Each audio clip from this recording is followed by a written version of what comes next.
The Fading Promise. A quiet life on the edge of the wilderness, shattered by a distant rumble. The sun, a tired orange disk, had already sunk behind the low, shaggy peaks of the Appalachians, painting the sky above the Little Pigeon River in shades of bruised violet and rose. Elias Thorne wiped the sweat and grit from his brow with the back of a calloused hand. The axe handle was slick, and the rhythmic thud as the steel head sank into the seasoned oak had been the only sound of consequence for the past 2 hours. His farm, a small, stubborn patch of corn and a scattering of livestock carved out of the Tennessee wilderness, demanded constant sacrifice, and Elias welcomed it. It was clean, measurable, and honest, a stark contrast to the life he'd left behind further east, a memory he kept sealed and buried deeper than any seed he planted. He was 27, his face already etched with the lines of sun and worry, his shoulders broad and permanently slumped in the posture of labor. His true wealth was not in the land, but in the small cabin beside the river, where the chimney plume was currently drawing a lazy, comforting line against the darkening sky. Inside was Alara, the promise he had built his life upon.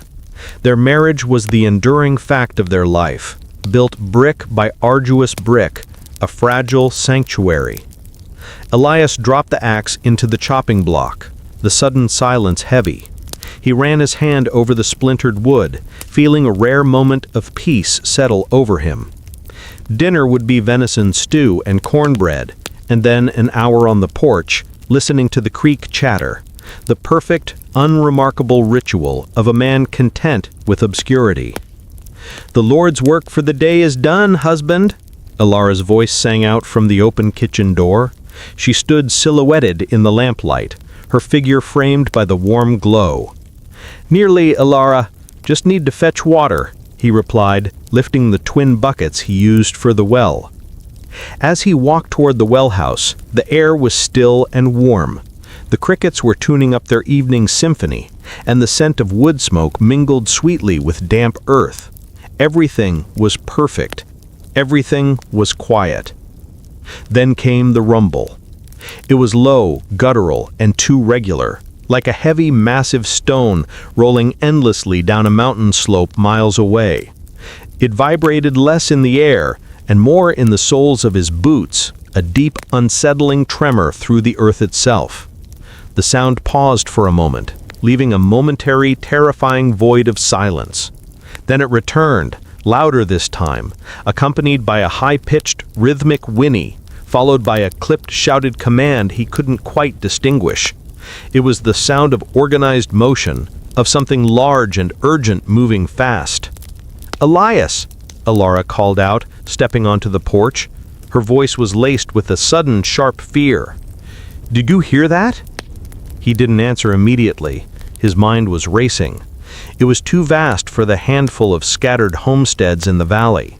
It wasn't a natural sound. The deep, heavy rhythm was undoubtedly cannons, not firing, but moving, a long train of them, dragged over rough ground. The sound of conflict, which had been a distant abstract news item filtered through unreliable papers from Nashville, had just arrived at the edge of his world.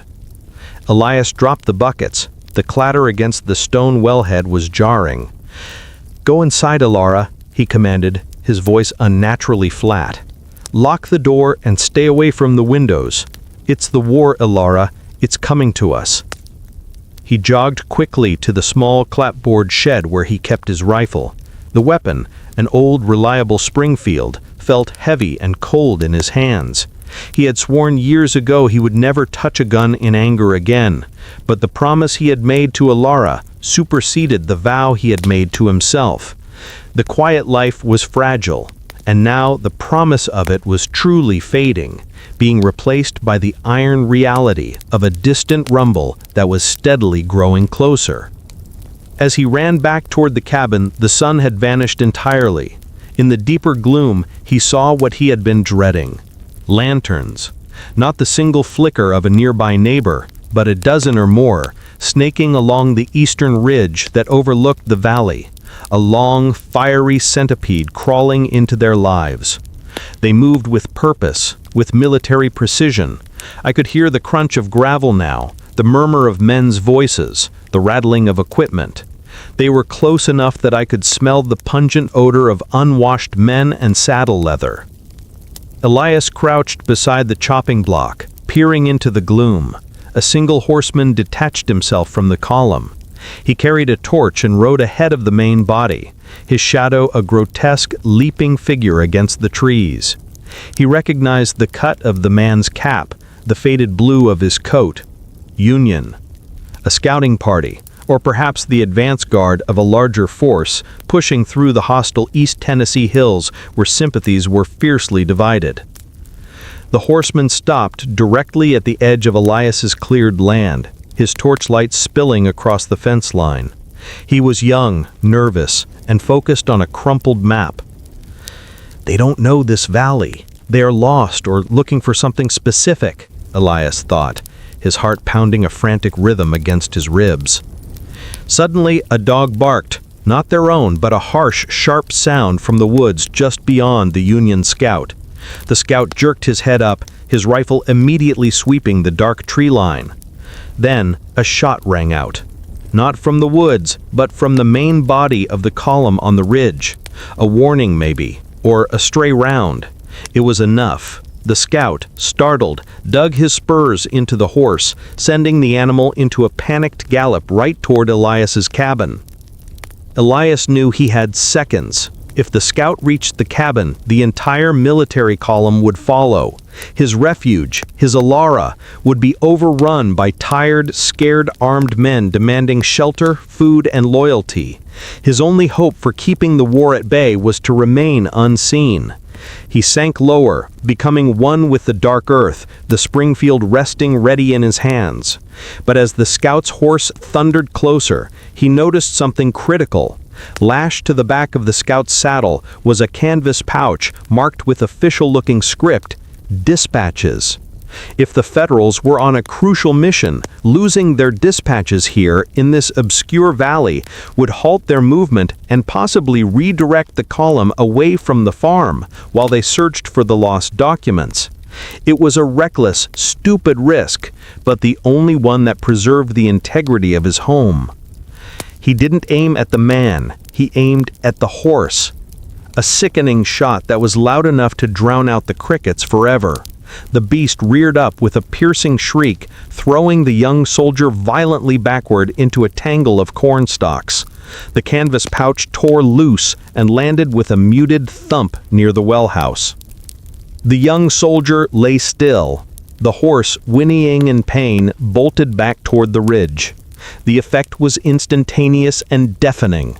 The distant rumble vanished, replaced by chaos. Shouts echoed from the ridge, magnified by the night air.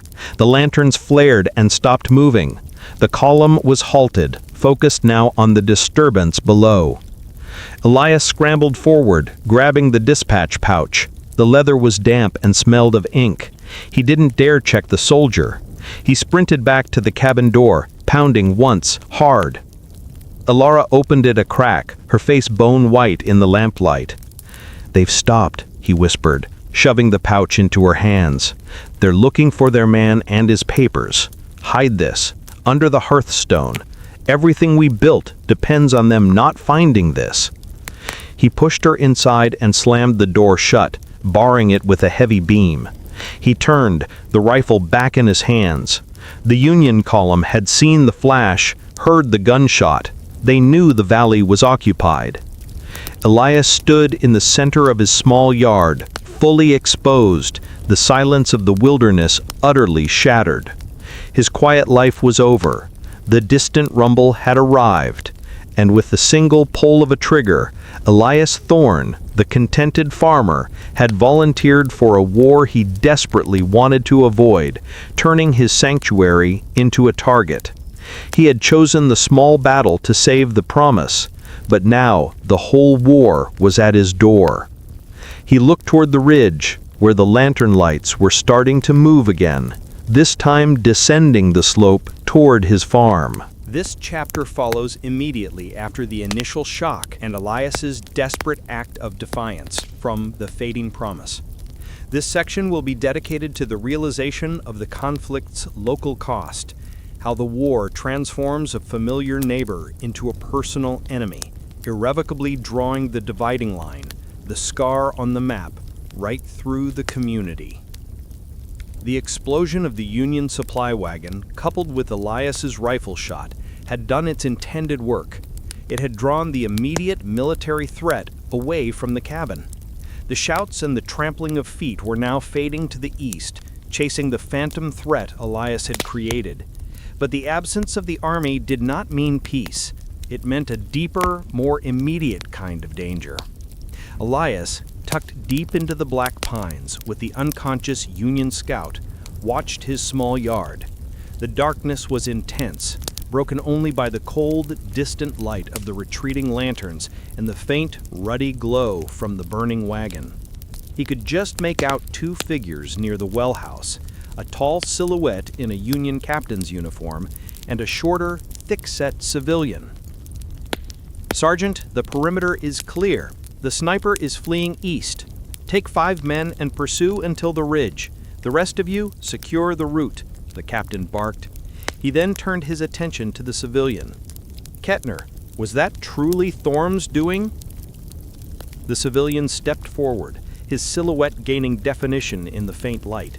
It was Silas Kettner, the owner of the grist mill 3 miles downriver. Silas's voice, usually jovial and loud, was now taut with righteous fervor. "Yes, Captain, I swear on my life. That's Elias Thorne's rifle. He's a Unionist, Captain, always has been. He refused to pledge loyalty to the cause. He hides supplies, he keeps to himself.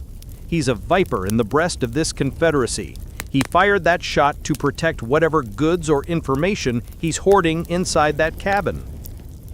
Elias felt a cold spike of shock, sharper than the terror of the previous hour.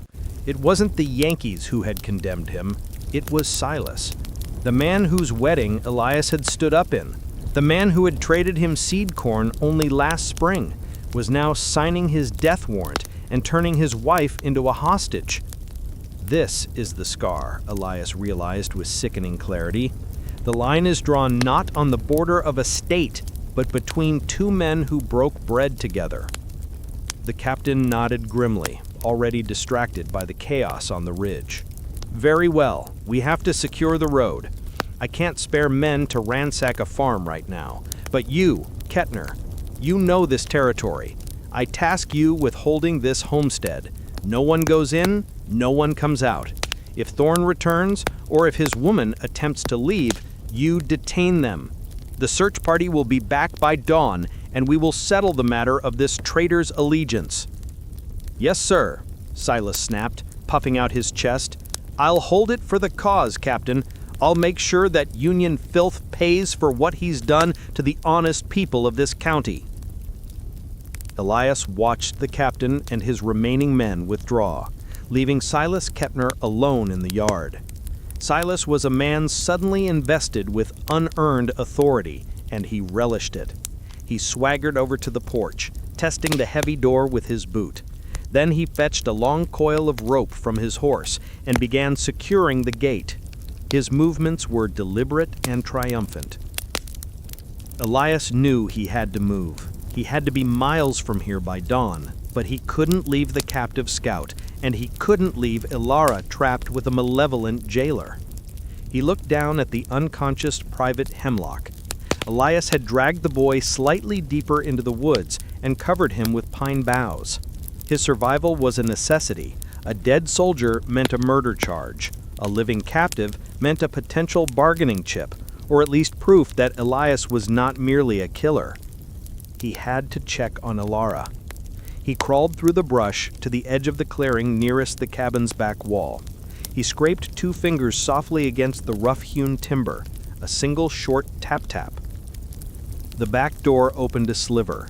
Ilara's face, pale and streaked with sweat, appeared in the gap. "Silas is guarding the front," she whispered urgently. "He's claiming this land for the South.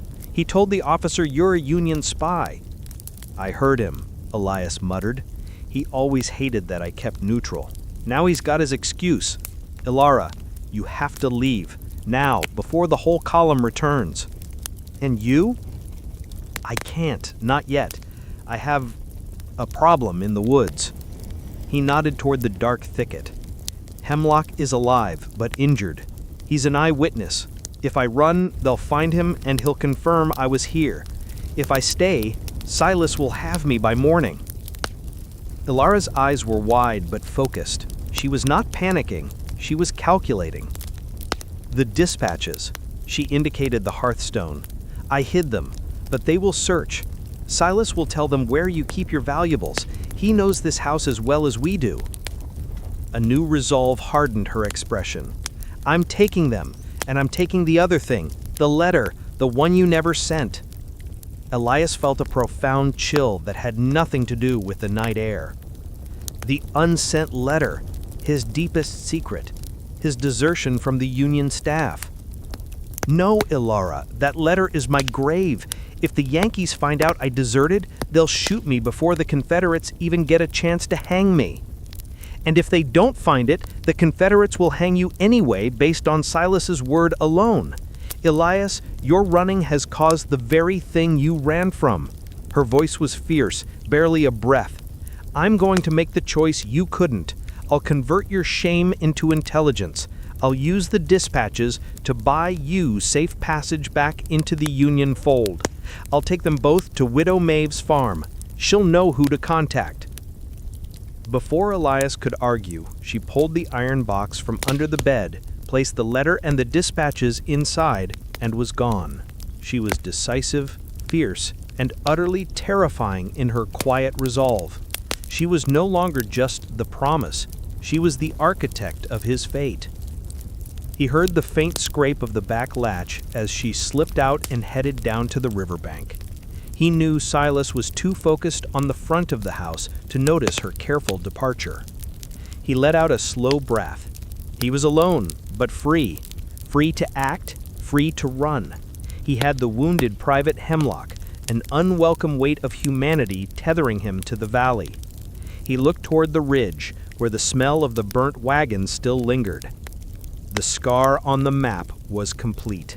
His home was now enemy territory, his neighbor his executioner, and his wife a fugitive carrying his secrets into the wilderness. The old quiet life was dead, and Elias Thorne, the disgraced officer turned reluctant farmer, was now Elias Thorne, the man who had to run for his life and figure out how to reclaim the woman who had just risked everything for him. His flight had begun. The unsent letter. A choice made in haste, carrying the weight of duty and a broken heart. The noise of the retreating soldiers faded not into silence, but into a hollow, brittle quiet. The air, thick with the smell of gunpowder and the faint, acrid scent of the burning wagon down the ridge, tasted of defeat. Ilara stood in the center of the cabin, the heavy bar still across the door, her fingers pressed into her ribs where her heart hammered a panicked beat. She was alone. Elias was gone, chasing the Union column away from their home by drawing a beacon of fire upon himself. It was a choice made in an instant, a desperate act of love and protection, but it carried the weight of a lifetime. He had traded his quiet life for a fugitive's shadow. Ilara's gaze fell to the hearth, to the loose stone under which she had hidden the stolen Union dispatches. But before the dispatches, there was another secret. One he hadn't asked her to hide, but one she guarded with a fear far colder than the arrival of the army. She knelt, her knees protesting on the rough floorboards, and reached for the small iron box usually tucked under their bed. She pulled out the thing Elias had brought with him 4 years ago, a brittle, aged envelope, creased and softened by countless touches, containing a single letter. It had no address, no stamp, and had never been sealed. It was merely folded, waiting for a destination it would never reach. Ilara knew the contents by heart, having found it long ago during a moment of innocent tidying and having regretted that discovery every day since. She opened the letter now, her hands trembling as the weak lamplight illuminated the faded ink. To M. I saw your name in the Philadelphia paper, under the list of the wounded at Antietam, and I confess I nearly broke the vow I made to myself, the vow to let the old life be buried. But I am not writing this to send. I am writing it to stand here, on the edge of the wilderness, and acknowledge that a man cannot run from the blood on his hands, only the consequences. You know why I left. I could not face the scrutiny, the commissions, the sheer crushing weight of having signed that order, the one that failed to reach Colonel Avery. The failure cost us half a regiment, and more importantly, it cost us the war, or at least the momentum we needed. I have found a quiet life, M. I have found a woman who sees only a farmer, not a disgraced aide-de-camp. I have found peace that feels undeserved, and I have found the strength to love her. But that love is a lie built on this silence. I cannot come back. I cannot serve. My duty, as I see it now, is to the integrity of this small, sacred space. My broken heart is not over the men we lost, but over the man I was. If I send this, the war machine will find me, and everything I have built will be forfeit. I choose the promise over the duty. Ilara folded the paper slowly, pressing the creases down hard. E.T. Elias Thorne, not just a farmer who shot a horse to protect his land, but a man of rank, a Union staff officer whose shame over an unexecuted order led him to desert the service and hide in the hills. The choice made in haste years ago, the choice to run, was the root of their current terror. The irony was a bitter taste. He ran from the duty of the North, only to have the North track him down. He chose the promise of neutrality, only to have the Confederate zealot, Silas Kettner, force him to fire the first shot. A faint sound from outside brought her back to the present. The scrape of a shovel on stone. Silas. The captain had left the Confederate miller, the neighbor, to guard her house. Ilara quickly stuffed the letter back into the iron box. Her immediate duty was clear: survive the night. But a deeper duty, born of her broken heart, was beginning to form. She went to the window, peering through the gap in the shutter. Silas Kettner was dragging something heavy towards the porch, a coil of rope and a pitchfork. He was not just standing guard, he was fortifying his position. He saw her house as a legitimate target, a piece of Union property to be seized. He saw her as an enemy. This war was not fought in the grand, abstract battles Elias wrote about. It was fought in the yard, in the silent, cold hatred between neighbors. Ilara knew the army would return. They might chase Elias for a day or two, but they would return to the source of the ambush, the cabin, and the woman inside. And when they came back, Silas would be the first to point to the empty pantry, the fresh soil of the garden where she had buried the most vital preserved goods, and the location of the hidden dispatches. She needed to get the dispatches out, and she needed to send that letter. Not to betray Elias, but to protect him. Ilara retrieved the dispatch pouch from beneath the hearthstone. The canvas was rough and smelled faintly of ink and horse sweat.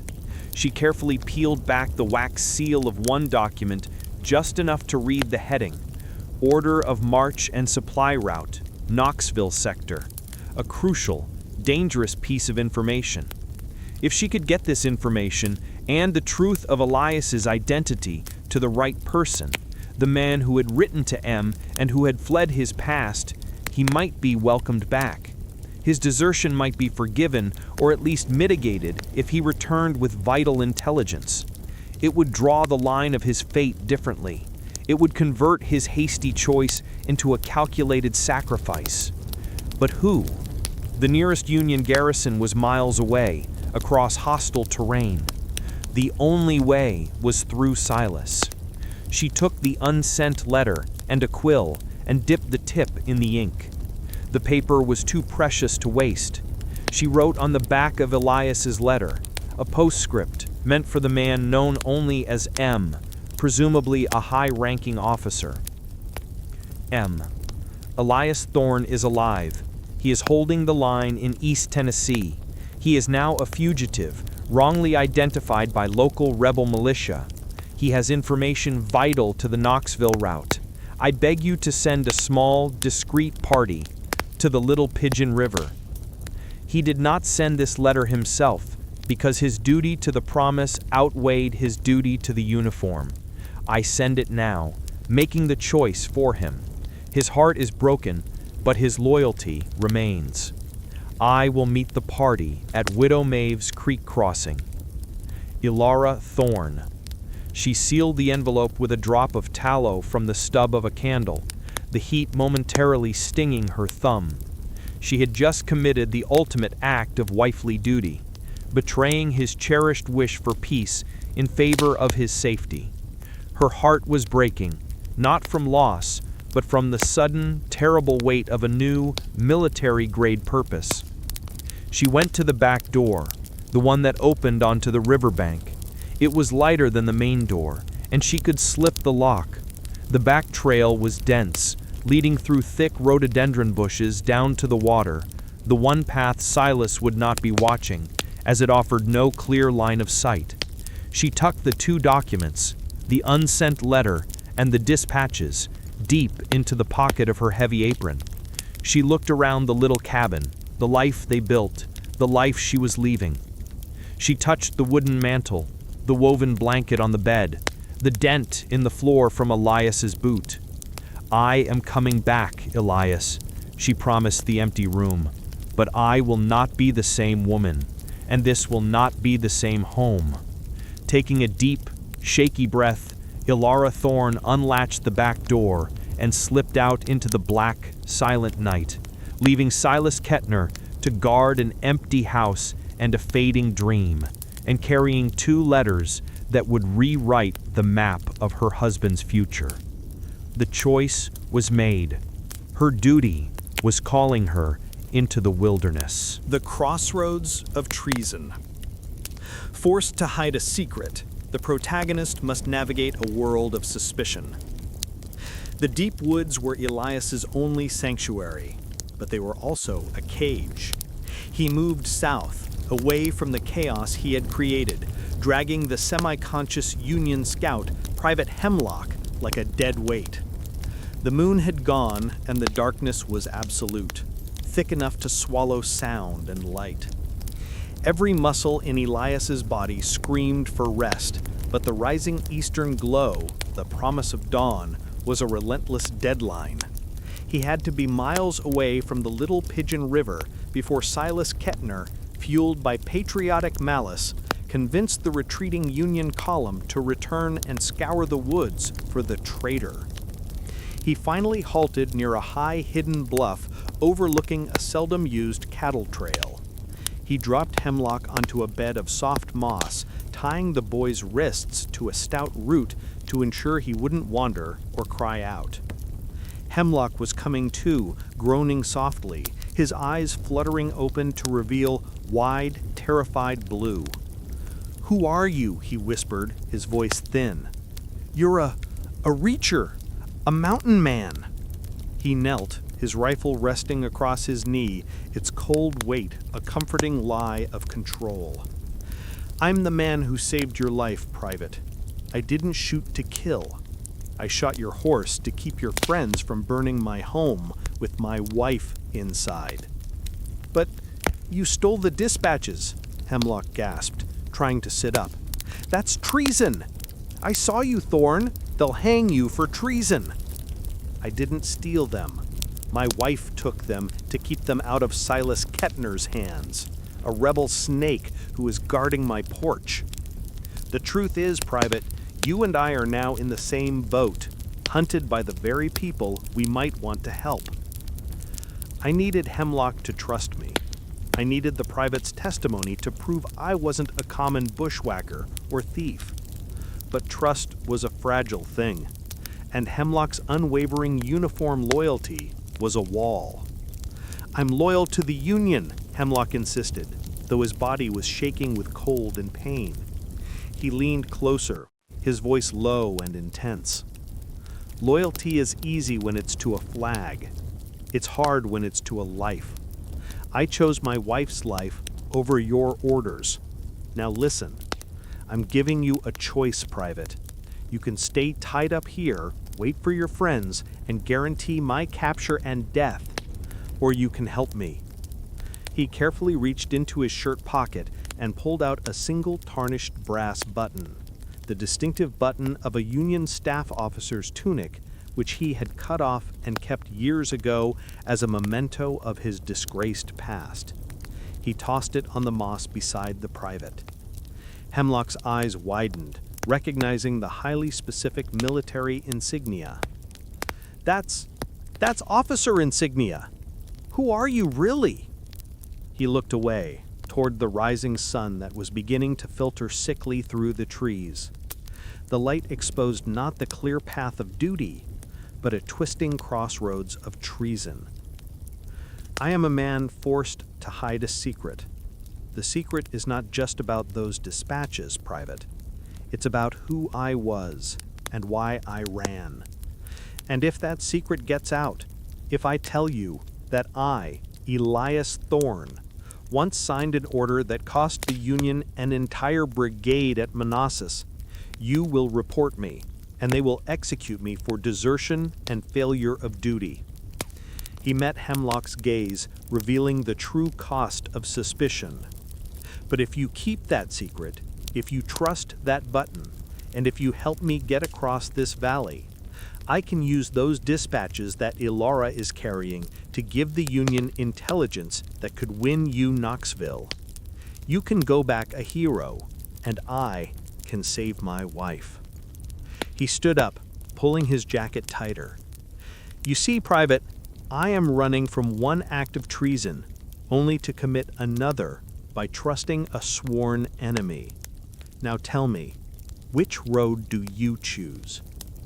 He waited, the only sound the nervous rustling of leaves and the rapid beat of Hemlock's pulse. The weight of his hidden shame, his duty, and his love for Ilara all converged on this one terrified, injured soldier. The whole world was now a world of suspicion, and he had to navigate it using the only tool he had left: calculated, desperate faith. I have already written a complete 1,500-word story for this chapter, The Crossroads of Treason, focusing on Elias's dangerous encounter and forced alliance with the captured Union private Hemlock. Here is the full 1,500-word story for this chapter again as previously generated, which fulfills your request. The Crossroads of Treason. Forced to hide a secret, the protagonist must navigate a world of suspicion.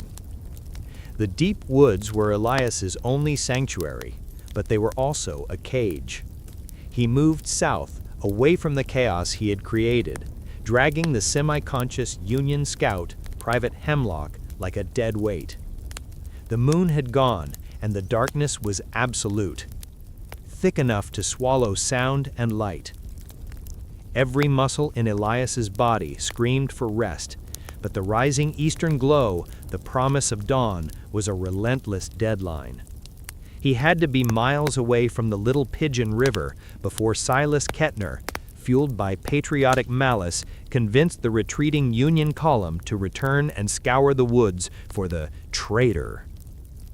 He finally halted near a high, hidden bluff overlooking a seldom-used cattle trail. He dropped Hemlock onto a bed of soft moss, tying the boy's wrists to a stout root to ensure he wouldn't wander or cry out. Hemlock was coming to, groaning softly, his eyes fluttering open to reveal wide, terrified blue. "Who are you?" he whispered, his voice thin. "You're a reacher, a mountain man." He knelt, his rifle resting across his knee, its cold weight a comforting lie of control. "I'm the man who saved your life, Private. I didn't shoot to kill. I shot your horse to keep your friends from burning my home with my wife inside." "But you stole the dispatches," Hemlock gasped, trying to sit up. "That's treason! I saw you, Thorn! They'll hang you for treason!" "I didn't steal them. My wife took them to keep them out of Silas Kettner's hands, a rebel snake who is guarding my porch. The truth is, Private, you and I are now in the same boat, hunted by the very people we might want to help." I needed Hemlock to trust me. I needed the private's testimony to prove he wasn't a common bushwhacker or thief. But trust was a fragile thing, and Hemlock's unwavering uniform loyalty was a wall. "I'm loyal to the Union," Hemlock insisted, though his body was shaking with cold and pain. He leaned closer, his voice low and intense. "Loyalty is easy when it's to a flag. It's hard when it's to a life. I chose my wife's life over your orders. Now, listen. I'm giving you a choice, Private. You can stay tied up here, wait for your friends, and guarantee my capture and death. Or you can help me." He carefully reached into his shirt pocket and pulled out a single, tarnished brass button, the distinctive button of a Union staff officer's tunic, which he had cut off and kept years ago as a memento of his disgraced past. He tossed it onto the moss beside the private. Hemlock's eyes widened, recognizing the highly specific military insignia. That's officer's insignia. Who are you, really?"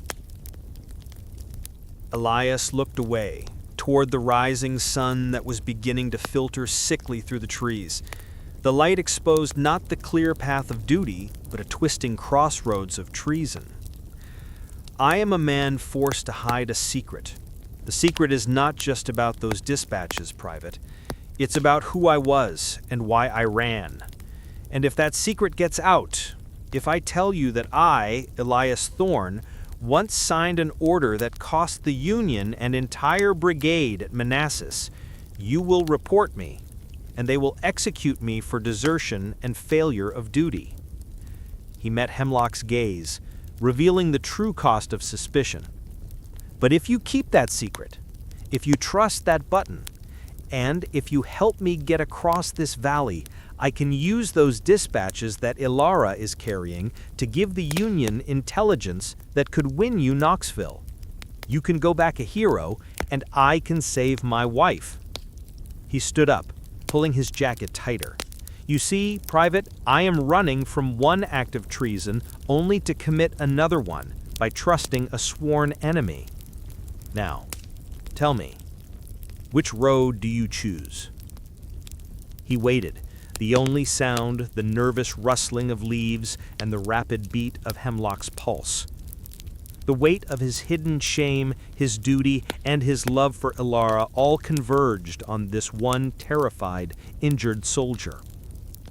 The whole world was now a world of suspicion, and he had to navigate it using the only tool he had left, calculated, desperate faith. Hemlock stared at the button, his terror warring with the recognition of rank and the sheer audacity of the revelation. The man kneeling before him was either a master spy or a disgraced hero. Either way, he was clearly desperate to save his wife. The war had always been black and white to the young private. Now it was a confusing, dangerous gray. You were an officer," Hemlock whispered, the respect involuntary. "You ran, but you didn't change sides." "No, I didn't change sides. I chose to have no side. And that choice has just destroyed my life," Elias said grimly. "Choose, Private. The sun is coming up, and soon Silas Kettner will be up here looking for me, and for you if they don't think you fled." Hemlock swallowed hard, his eyes flickering toward the trail and then back to the button. The officer's insignia felt heavier than the simple duty of a private.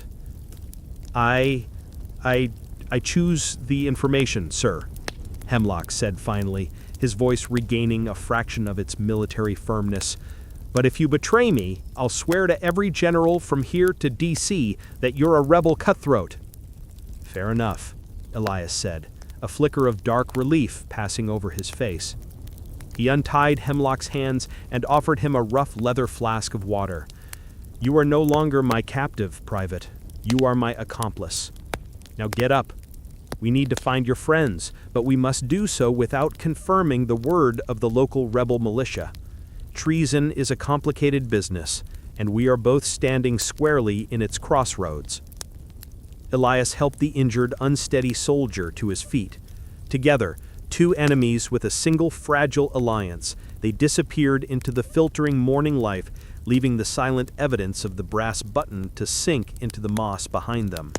The price of a name. A struggle for identity amidst the chaos of war, and a legacy that cannot be escaped. The second night was crueler than the first. Elias and Private Hemlock, moving off the known trails and through the thick, broken terrain, had managed to evade the immediate Union pursuit. Hemlock's leg wound, shallow but persistent, had grown stiff and feverish.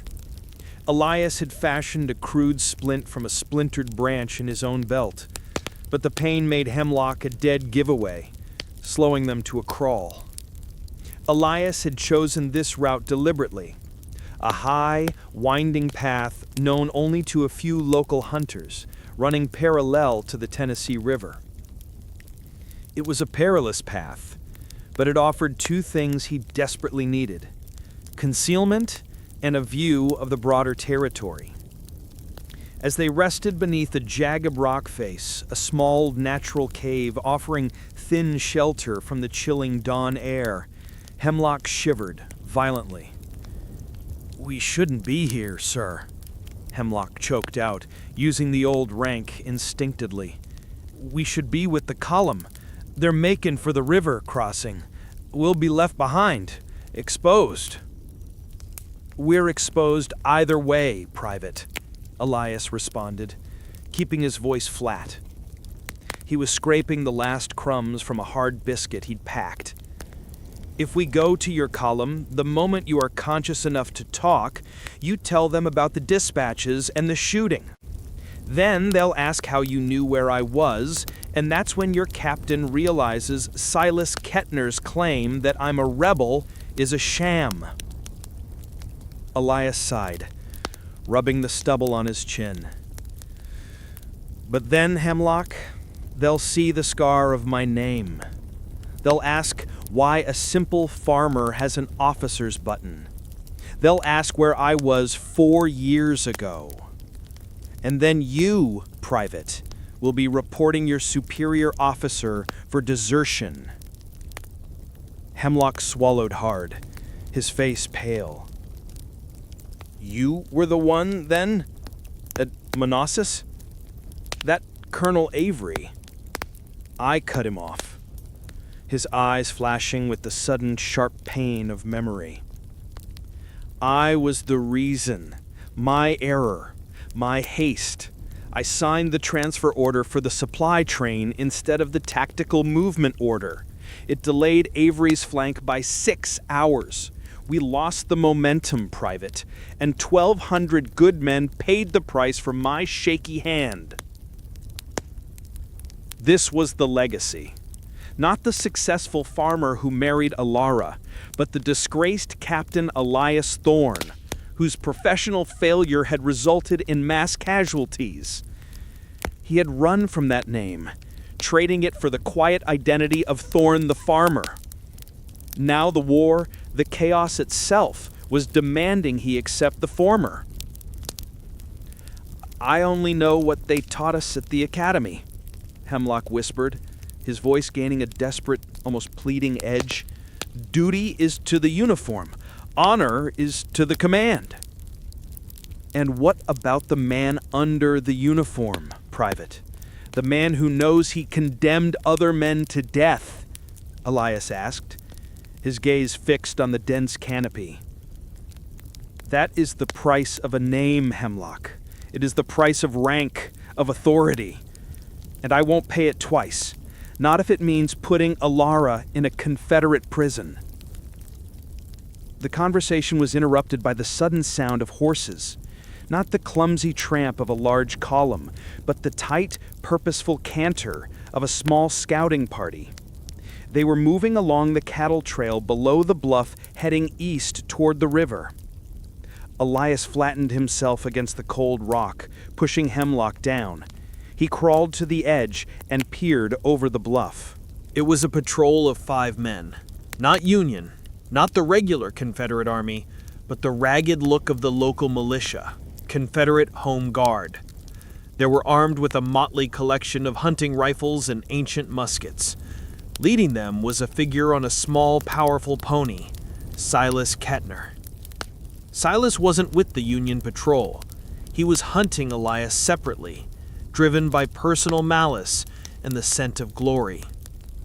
"He went this way, I tell you," Silas's voice drifted up, sharp with conviction. "He's got a limp, or he's dragging something. He's heading for the river to cross into the Union-held county. He'll meet his wife there. We catch him, we get the dispatches, and the general will make us heroes." Elias watched Silas with a cold, almost detached horror. Silas wasn't fighting for ideology. He was fighting for the right to destroy his neighbor's life and steal his honor. This was the true, ugly face of the Civil War in the borderlands, a personal vendetta cloaked in the flag. "We need to cross the river immediately," Elias said, pulling back from the edge. "Silas is cutting us off." "But the fever, sir," Hemlock protested weakly. "I can't swim the river. Not now." Elias looked at the private, then back at the exposed sky.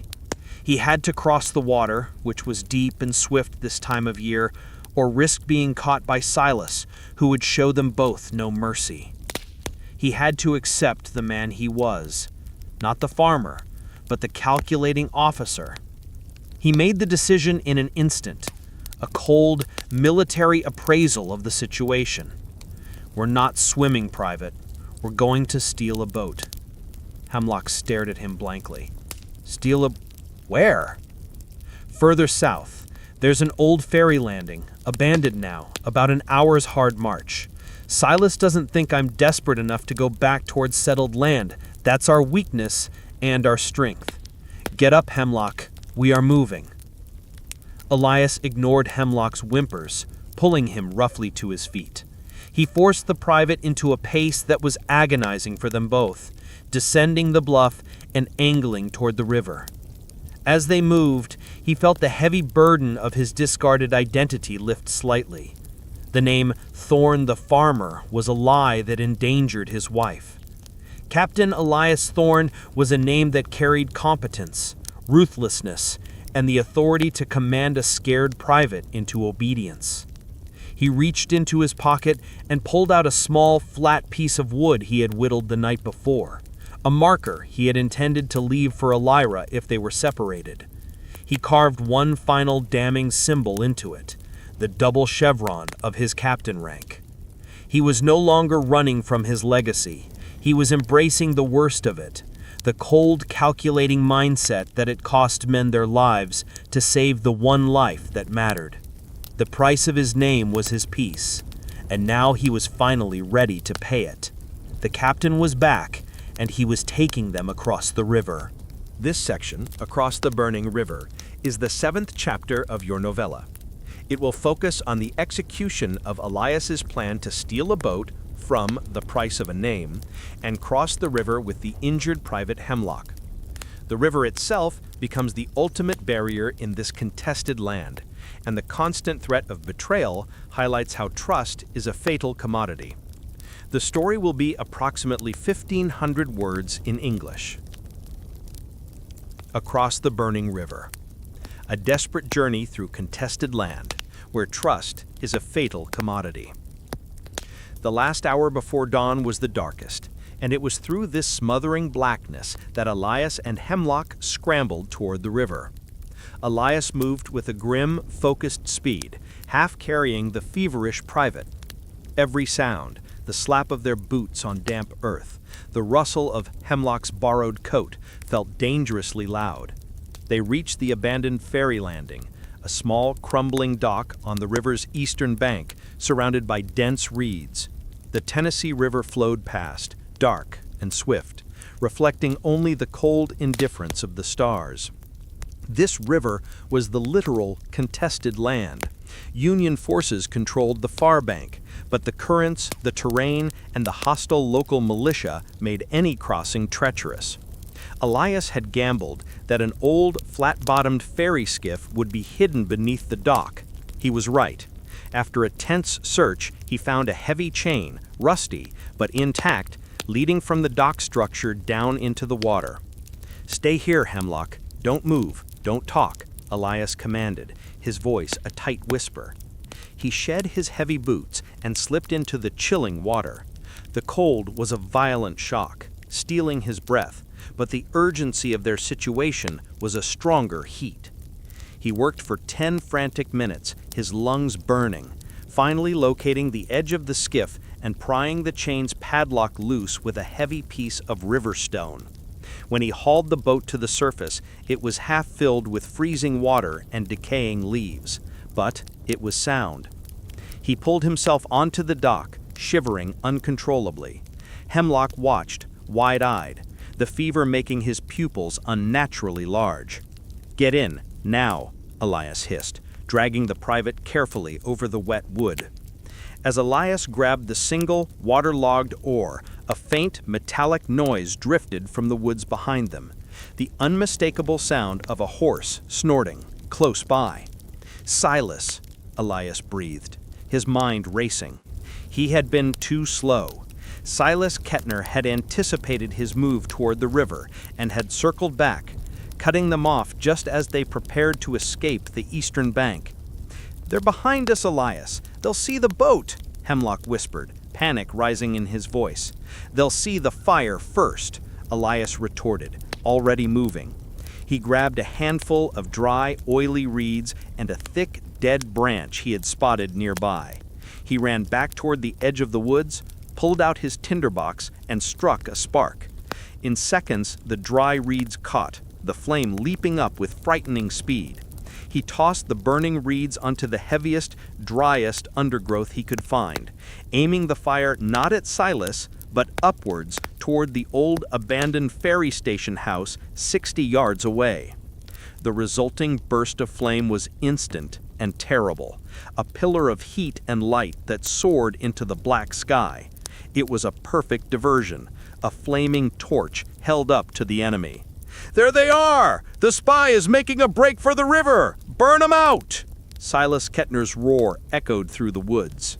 Elias sprinted back to the boat, leaping in just as a volley of musket fire tore through the air, splintering the dock where he had stood moments before. "Row! Row, damn you!" Hemlock screamed, huddling low in the bilge. Elias plunged the oar into the current. The river was a chaotic, furious beast. The fire behind them was now fully consuming the old station, casting a dancing, hellish glow across the water, a burning river reflecting the violence of the land. As they drifted into the main current, the musket fire became less accurate, though the whiz of balls skipping across the water remained close. Silas and his men were scrambling down the embankment, desperate not to lose their prize. Elias rowed with a frantic, desperate rhythm. The Union staff officer was gone. The farmer was gone. Only a raw, primal determination remained. "Hemlock, the fever!" Elias gasped, choking on the smoke and effort. "Tell me the truth. If we make it across, if I deliver you, will you tell your officers about the button, about Manassas?" The question was not born of weakness, but necessity. Trust was a fatal commodity here. If Hemlock planned to reveal his identity, Elias needed to be prepared to disappear the moment they touched the western bank. Hemlock looked at Elias, the firelight catching the fevered sheen in his eyes. He didn't hesitate. "I won't tell them, sir," Hemlock swore. "I saw what that coward Silas did. I saw what you did to save your wife. The men who wrote those dispatches don't know this territory, and they don't know loyalty like yours. I'll tell them about the dispatches. I'll tell them about the rebel Miller, but the secret of Manassas and the button is safe with me. I choose the truth of this river, not the lie of the uniform." Elias stared hard at the young man.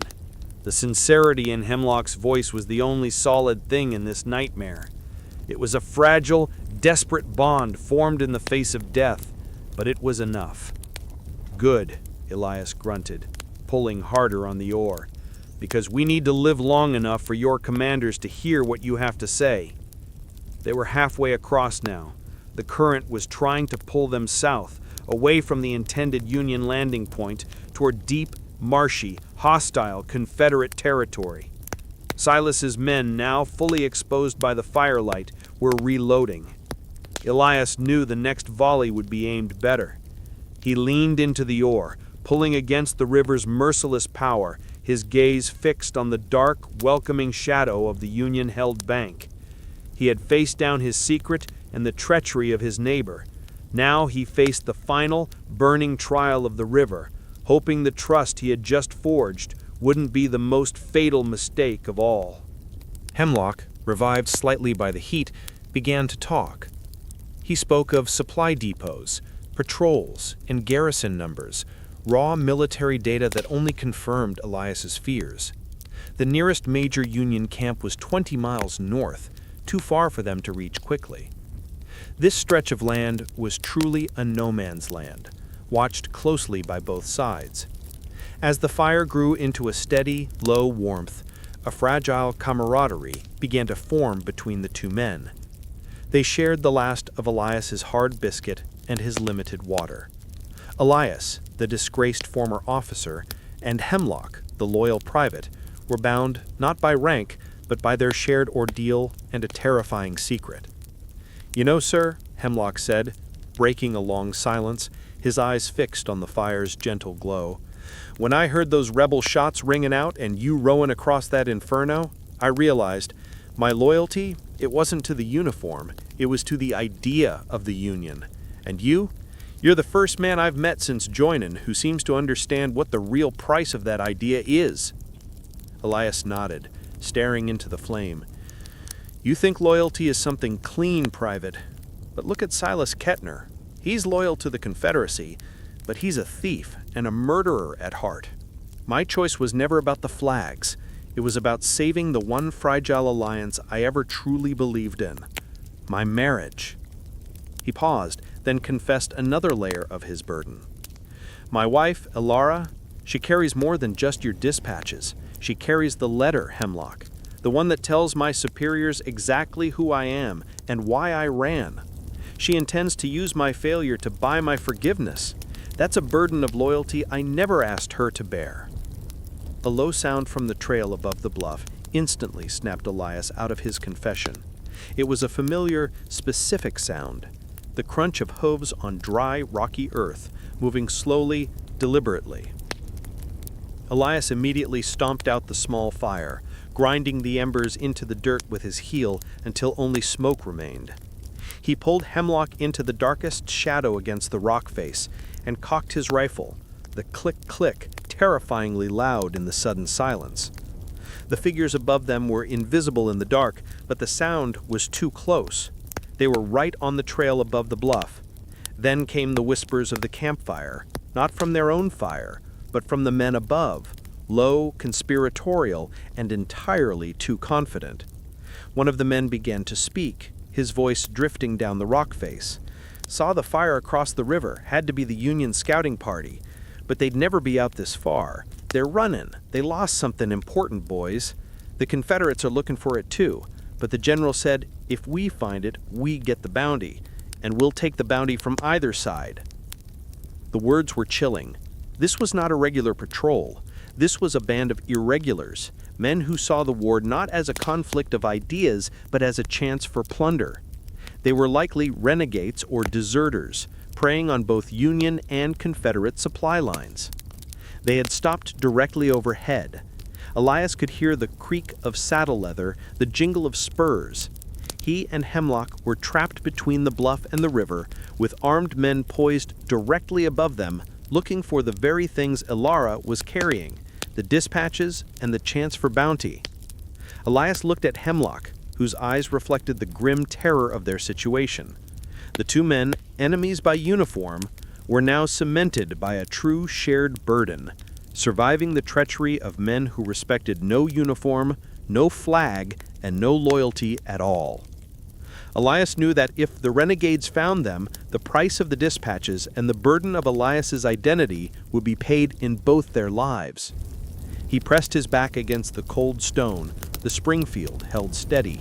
He would wait, he would listen, and he would pray that the renegades, driven by greed, would move on, or that he would be quick enough to silence them before they found the desperate truth hidden in the shadows below. But in that instant, the image of Private Hemlock's wide, honest blue eyes from the day before, swearing loyalty not to the flag but to the truth, crashed into Elias's memory. And then came the ghosts of Manassas, the faces of the men lost due to his professional failure, the fallen for whom he bore a perpetual, unsung guilt. I will not sacrifice an innocent life for the sake of a mission again. The thought was a cold, iron mandate. Elias had paid a terrible price for choosing the greater good over the immediate human reality once before. He would not incur that debt to the fallen again. His penance would be to save this life, even if it cost him everything. He pulled his hand away from Hemlock's mouth, letting the boy gasp for air. "Private, listen to me," Elias whispered fiercely. He pressed the cold muzzle of his Springfield rifle against Hemlock's fevered skin. "You need to stay quiet, or I will be forced to use this. Control it." The shock of the cold metal combined with the desperate command seemed to pierce Hemlock's delirium for a moment. He gasped, nodded faintly, and managed to suppress the next cough, reducing it to a wheezing silence. Elias knew the silence wouldn't last. He had to act. Sacrificing the goal now meant delay and exposure.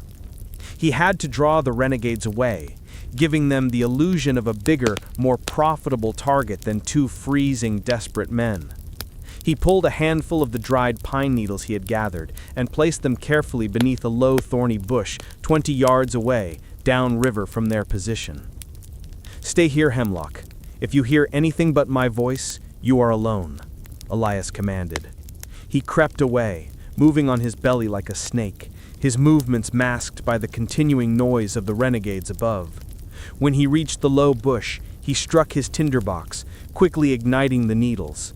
The resulting flame was small, but the smoke was immediate and thick, smelling of pine sap and the earth.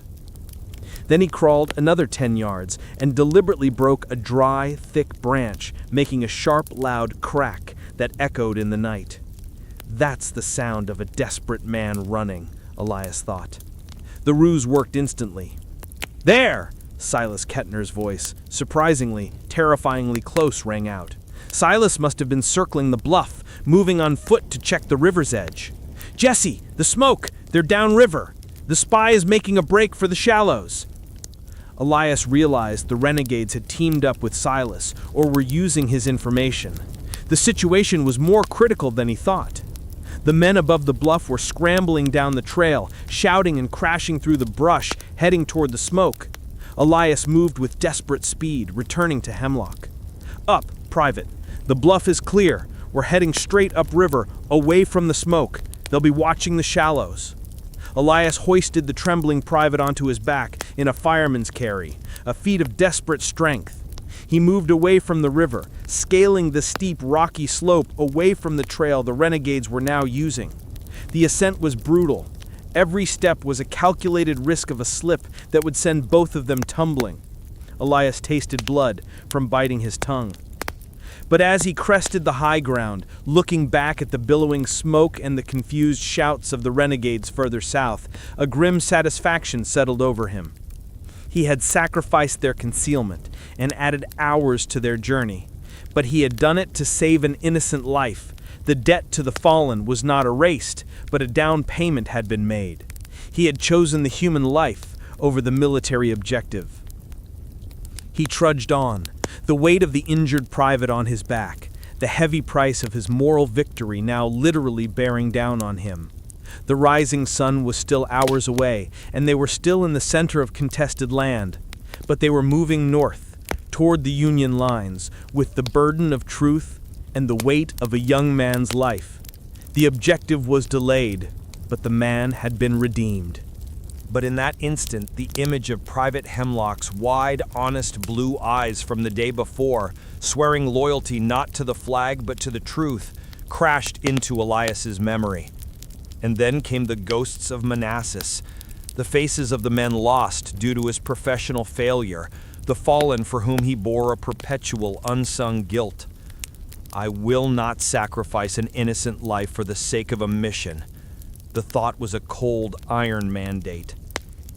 Elias had paid a terrible price for choosing the greater good over the immediate human reality once before. He would not incur that debt to the fallen again. His penance would be to save this life, even if it cost him everything. He pulled his hand away from Hemlock's mouth, letting the boy gasp for air. "Private, listen to me," Elias whispered fiercely.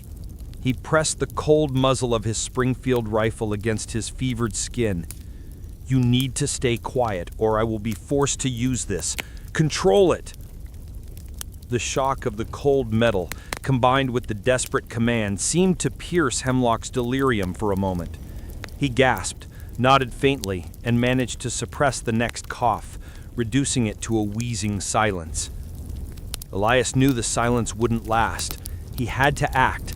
Sacrificing the goal now meant delay and exposure.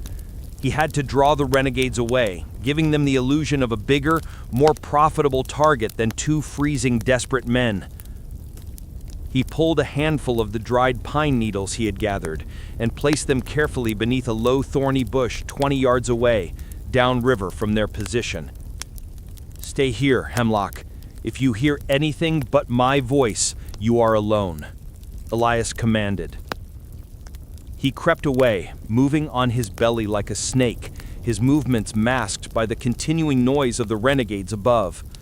When he reached the low bush, he struck his tinderbox, quickly igniting the needles. The resulting flame was small, but the smoke was immediate and thick, smelling of pine sap and the earth. Then he crawled another 10 yards and deliberately broke a dry, thick branch, making a sharp, loud crack that echoed in the night. "That's the sound of a desperate man running," Elias thought. The ruse worked instantly. "There!" Silas Kettner's voice, surprisingly, terrifyingly close, rang out. Silas must have been circling the bluff, moving on foot to check the river's edge. "Jesse, the smoke! They're downriver! The spy is making a break for the shallows!" Elias realized the renegades had teamed up with Silas or were using his information. The situation was more critical than he thought. The men above the bluff were scrambling down the trail, shouting and crashing through the brush, heading towards the smoke. Elias moved with desperate speed, returning to Hemlock. "Up, Private. The bluff is clear. We're heading straight upriver, away from the smoke. They'll be watching the shallows." Elias hoisted the trembling private onto his back in a fireman's carry, a feat of desperate strength. He moved away from the river, scaling the steep rocky slope away from the trail the renegades were now using.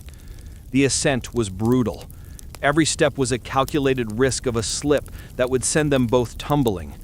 Elias tasted blood from biting his tongue, but as he crested the high ground, looking back at the billowing smoke and the confused shouts of the renegades further south, a grim satisfaction settled over him.